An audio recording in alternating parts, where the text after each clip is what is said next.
Great to have a chance to meet you. too, man.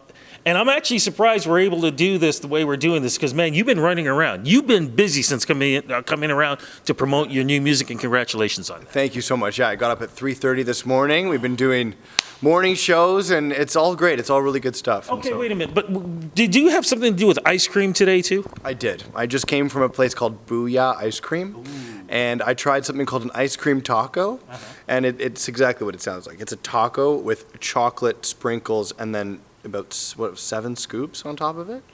So catch that on eTalk coming soon. It's already I'm salivating. Yeah. I Wow. I can tell. Yes. I'm glad you're not on camera right now. Drip, drip. There we go. But again, man, congratulations on the music. How does it feel you. being able to get something out there, especially for the summer, man? Because if there's ever a summer for Toronto and in Canada, this is the one. No, it feels great. You know, I think like it's so. It's a really hard industry, obviously, as you know. You talk to artists all the time. So any recognition and any opportunity is obviously welcome. I couldn't be happier to have Runway Lights out this summer.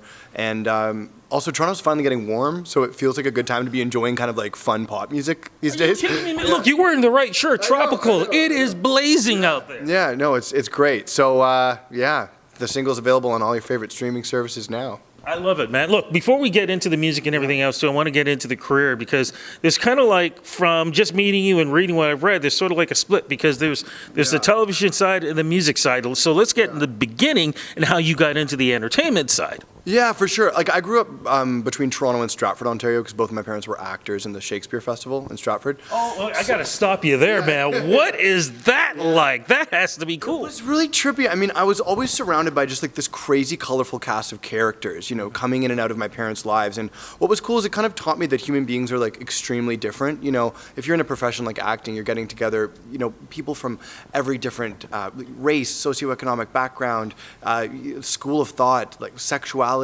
Different people come together to form that artistic industry. And so it was cool growing up around all these different types of people because it sort of showed me like all the colors that humanity has to offer, and obviously those kind of differences break down the barriers that we have. I'm just curious because you did say Stratford. Yeah. You didn't know Justin Bieber back then, did you? I didn't know him personally, but apparently like our house was adjacent to a house that he used to like play in the backyard. So I feel like we were in proximity to each other at one point. Who knows? Yeah, You could have been the guy who threw a snowball at him or something. Well, I probably wouldn't have done that. I probably would have thrown him a toonie into his guitar case outside of the theater that he was performing at. Yeah, but I don't know if I'm creating this memory or if I actually have it, but I do remember a really young kid singing outside of the Avon Theater in Stratford with a guitar. That's him. Must have been Justin Bieber, right? Look, I've done a couple of interviews with him. He's talked about that. That has to be. Yeah, that has to be. Guitar case, and he sang outside. Yeah, I mean, I don't know if there would be another kid that I'd be remembering. No, There, that's you the only one who'd be doing it. Wow, good connection on this. Okay, but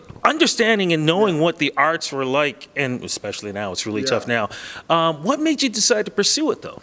I think it's just, I mean, it's kind of always been in my blood almost. Like, acting was kind of the family business, so I kind of got into that one at a young age. And I definitely love and appreciate acting, but I think music I just feel like extremely passionate about because, you know, you really have the opportunity to tell a story with, like, you know, lyrics and melody. And I started singing when I was really young. I had a single out when I was 11 on the radio in Canada, and that sort of opened the world of music open to me. What was the single? It was called September Cry, and I remember I wrote it when I was 11 and about like the 9/11 attacks, and so it got some attention at that time. And it was like pre-YouTube and pre kind of like, you know, social media and stuff like that. But it kind of showed me that I really do care about singing and performing, and I've just been a musician ever since. But you understand the whole aspect of the business because you're not just in front of the camera, not in front of the microphone.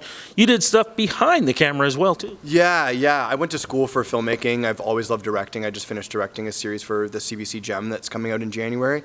And I just feel like they all kind of bleed into each other, you know? Like you kind of understand what it means to be an actor from being in front of the camera and behind the camera, know how it is to work with actors.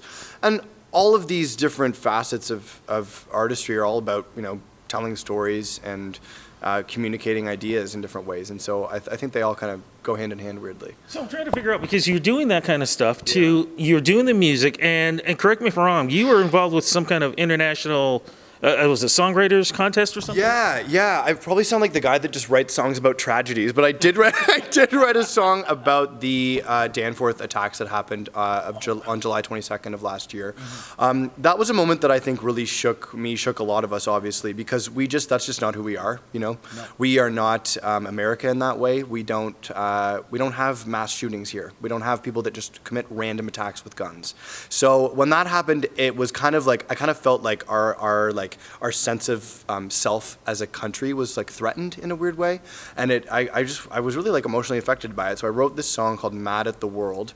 It was the first song that I released as a solo artist. It wasn't even like a single. I just decided to put it on the internet, submitted it to the International Songwriting Competition, and after 40,000 submissions from around the world, it won first place in the social causes category. What was that feeling like, knowing what you just said, 40,000 entries? It was just like obviously super validating as to like, yeah, if you have this thought and this expression and you put it out there and it gets this kind of attention, then it deserves to be seen. But the thing that was really great about it was that I had people write online comments and talk to me about experiences that they've had with gun violence and just tell me what that song meant to them. And I don't know, when I was writing it, I didn't think about touching somebody on such a personal, human, like intimate level, but just seeing that something that you create artistically can like touch someone and move them, that's what it's all about, Absolutely. Yeah. Absolutely. But before we get into the new single, though, less sad because you were part of the Degrassi franchise, which is one of the biggest Canadian franchises in the world. Yeah, it's a really, really cool show, and I'm so happy that I had like a chunk of my life a part of it. I was on an episode as an actor, but I worked for 4 years and 5 seasons as the digital producer, so I was directing, shooting, and editing all of their online content. And then when they changed over to Netflix, they offered me to direct the opening sequence to the series. So it's an interesting story that will segue, actually, is that the sequence that I directed for Netflix, the opening sequence for Degrassi that's still on today, the visuals that I directed were over top of a song that was produced by Rob Wells, which is how I reached out to him to see if he wanted to produce Runway Lights. Let's get into that. So, okay. So how did you even figure, you know what?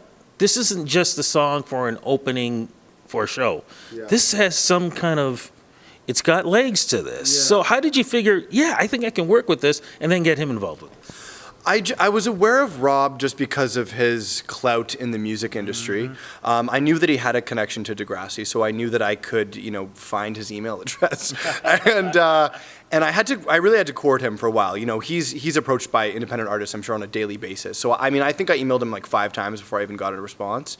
And then I was like, would you be open to me sending you a demo of this song? And it was Runway Lights that my friend Andrew Dawson and I put together, this demo. And I sent it to him, and he didn't respond. And so I was like following up with him. And then I was like, hey, I don't want to bug you, but is there any way you might be open to collaborating on this? And he sent me this really cryptic email that was like, I'm always open to working with artists, but I have to like the song first. In your case, I do, ... And I was like, oh, okay. So, so we ended up getting into the studio together, working on the song, and I just think everything about the collaboration was so perfect. He's a producer, but he's also a musical genius. He did so much arranging on all of the different instrumentation on the track. And after we finished the song, we were kind of like, this has been so much fun. Our chemistry's great. Let's find a way of doing a full-length record. So. Okay, so let's get into it. What's the song about? The song Runway Lights is definitely about a breakup, but it's about getting over a breakup. It's about the optimistic part of that process. So kind of, you go through the stages of grief or whatever, and then you come out into this kind of, the wounds are starting to heal, and you start to feel really excited and really motivated to move on with your life, and inspired by what you can do with your life moving forward. So I got out of this relationship, and then I also was ending this really long, intense job that I was doing, and I was traveling through Europe, and I was on all these planes. I know this story sounds very cheesy, but I kept looking at the runway lights that were flashing these beautiful colored lights at night, and they just kind of sort of symbolized what I was going through at the time, transitions, arrivals, departures, change, and all that. And I wrote the whole song on the plane. Incredible. Yeah. Wow. Yeah. Is there going to be a follow-up? Is there going to be, well, not just follow-up, but I mean, an EP or an album behind it? Oh, here we go. Yes. Cryptic now. I have a full album that I'm so excited that is complete. So it's going to be about like singles later this year, and then the album in the first quarter of next year, along with a Netflix series that I was filming as an actor. Fantastic. Yeah. Can we get the name of the Netflix series? Yeah, it's called Spinning Out, and it stars January Jones and Kaya Scodelario.